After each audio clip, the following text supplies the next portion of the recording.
Ele nunca teve raiva de mim pela disciplina. E uma das coisas que me angustia tanto é que os outros meninos que fizeram a mesma coisa, que os pais não disciplinaram, hoje, eu não sei como esses meninos estão, né, André? Não sei como estão, nem como andam hoje. A responsabilidade, muitas vezes, a disciplina, dói muito mais na gente, dói. Mas ela era precisa. E na adolescência deles, foi uma adolescência assim, gostosa, bonita, alegre. Mamãe estava sempre mais em casa. E no ministério, logo no casamento, eu havia dito para a Renata, olha, você nunca precisa ficar me esperando. Naquela época não tinha celular.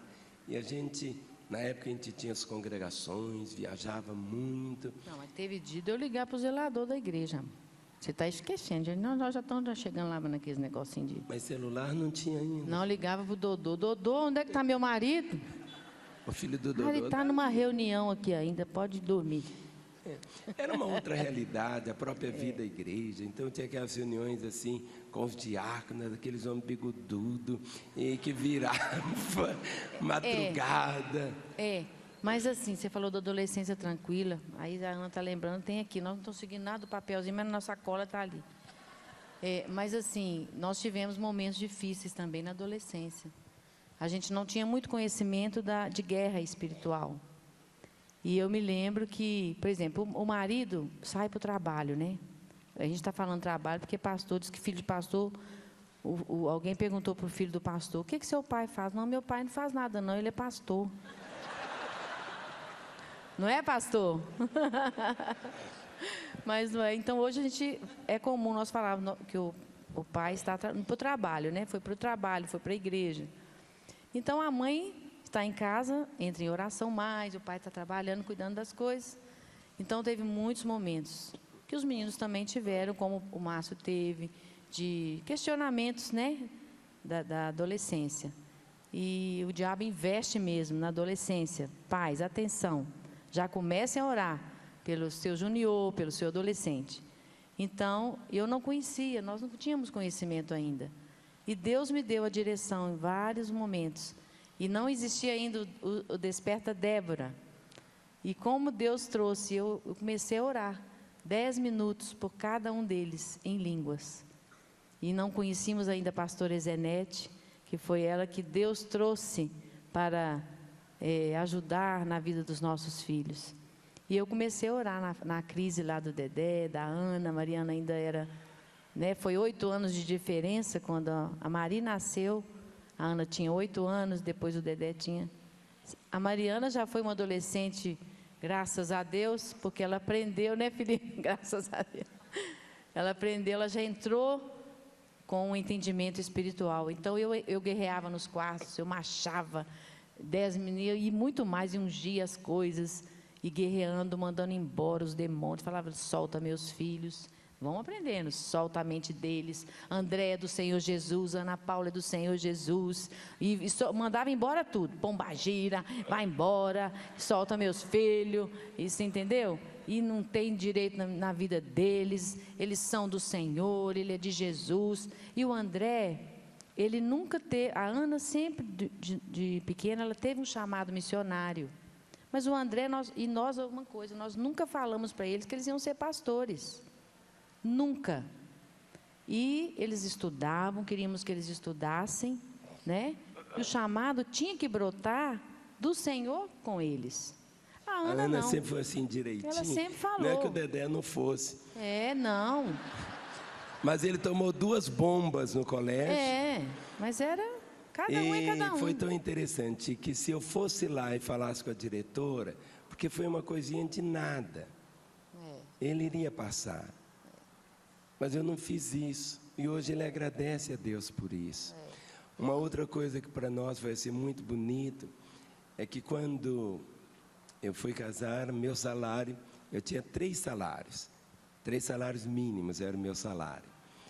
E quando eu casei, a igreja aumentou para 5. Que tempo bom foi aquele.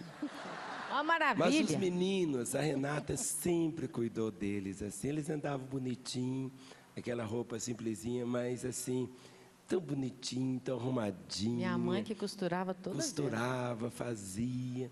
E aí, quando a Ana Paula nasceu, não é que a igreja aumentou para 7 salários? E foi um tempo assim de... Aí eu estou lembrando uma história da Mas Maria. eu escolhi algo na minha vida, que foi não ter dívida. Não ter dívidas. Eu lembro que logo quando eu casei, eu podia comprar em qualquer loja fiado. Podia. Nossa casa ficou sem móveis na sala, praticamente... Nós casamos, não tinha móvel. Não tinha móveis. Colchão nem fogão. O fogão. Não, nem colchão cama. tinha que ter, mulher. Não, amor, nós chegamos... Não, Você filho. esqueceu? Não, colchão tinha que ter. Nós fomos para a casa da avó, depois que compramos. Mas logo nós compramos depois o colchão. Compramos o colchão, é lógico, amor, é verdade. Mas assim, porque quando eu tinha comércio e tudo, então tinha uma pressão muito grande de dívida. Eu acho que para nós, pastores, uma das coisas tão bonitas é isso, não viver com dívidas, não ter. Então eu não tenho um carnê para pagar, faz anos e anos e anos que eu não tenho um carnê, nenhum. Eu tenho no cartão, mas desde que eu tenho o cartão, eu nunca paguei fora do vencimento. Então, já aconteceu um deslize, mas foi de confusão, de esquecimento. Então, eu fico solto. E pelo fato de ficar solto nesse aspecto assim, foi para todos nós assim em casa, um tempo assim muito bom. Mas nós sempre orávamos, e a Renata orava muito mais, para que Deus pudesse dar para os filhos um companheiro, uma companheira. Estou lembrando de algo da Mari, porque a Mari estudou no colégio cristão, aqui da igreja. E o colégio ensina que o pai que ama o filho, disciplina o filho. E um dia está lá a Mariana chorando, lá fazendo o exercício de casa e chorando. Eu falei, que foi, Mariana?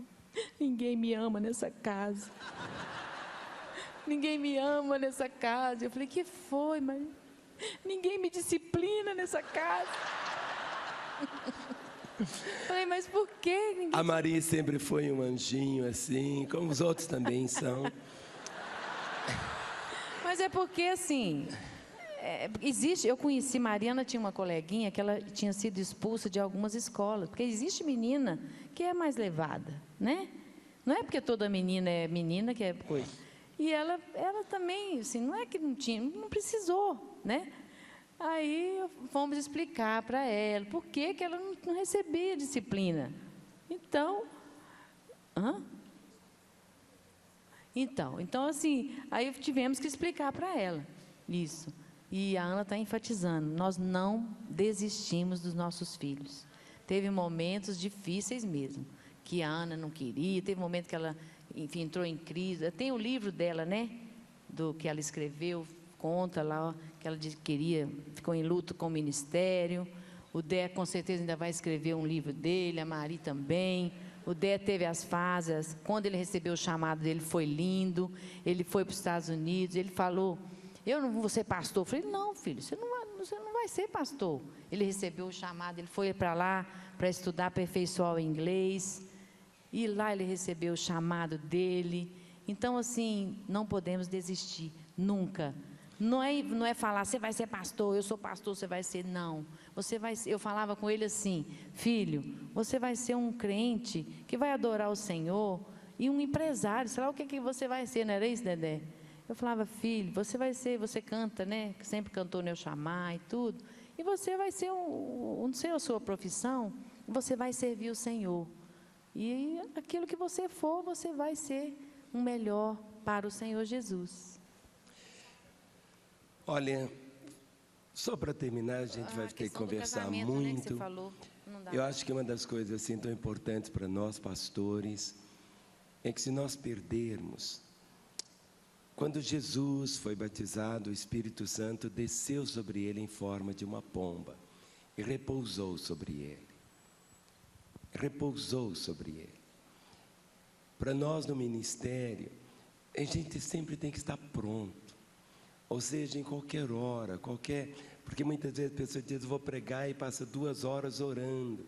Mas a questão é viver sempre pronto para qualquer momento. Guarde o coração. A riqueza que você tem é a sua integridade, é o seu caráter, é a sua pureza. Eu ensino nas aulas que quando você tiver que dar carona para uma mulher, você vai fazer de tudo para não dar. Mas se tiver que dar, ela vai no banco de trás. Ah, mas vai no banco de trás. Muitos pastores bobeiam e acaba criando confusão.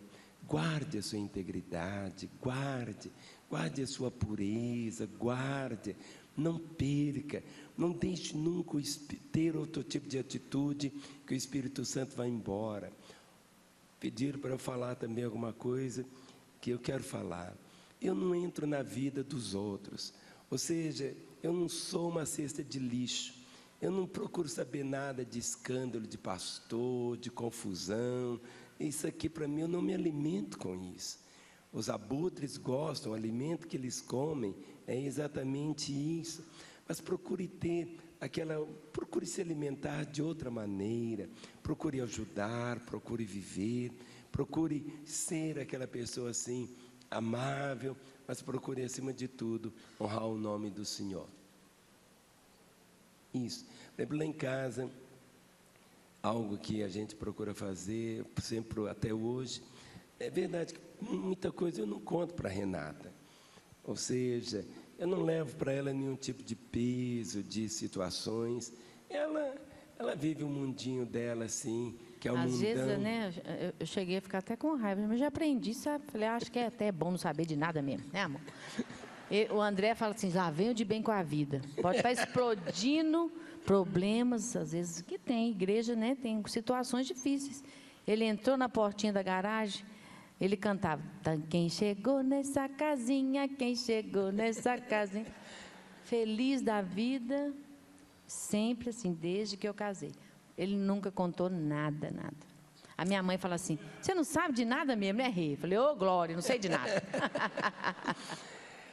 Sabe, para mim, nosso casamento, como eu disse, não é uma coisa perfeita, porque perfeito é só o Senhor.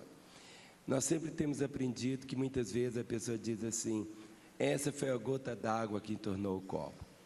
O que entorna o copo não é a última gota, é a primeira gota. É a primeira gota que entorna o copo. Ficou aquela gota, depois ficou outra gota, depois milhares de gotas ficaram, e um dia teve a milionésima gota que fez o copo entornar. Ah, foi a última gota? Não, é a primeira. Então, aquelas coisas vão ficando acumuladas. Há um momento que aquilo tudo explode, e quando explode, só cata os pedaços. O importante que eu vejo, que nós só temos um dia para viver. No ministério, para mim, a compreensão que eu tenho é essa. É viver intensamente cada dia. Não é como ficar naquela fobia, eu vou morrer amanhã. Não, mas viver cada dia intensamente. E viver cada dia como se fosse realmente o último, mas não é o último. É aquele que nos leva a viver cada dia para a glória de Deus, o Pai. Amém. Amém. Amém.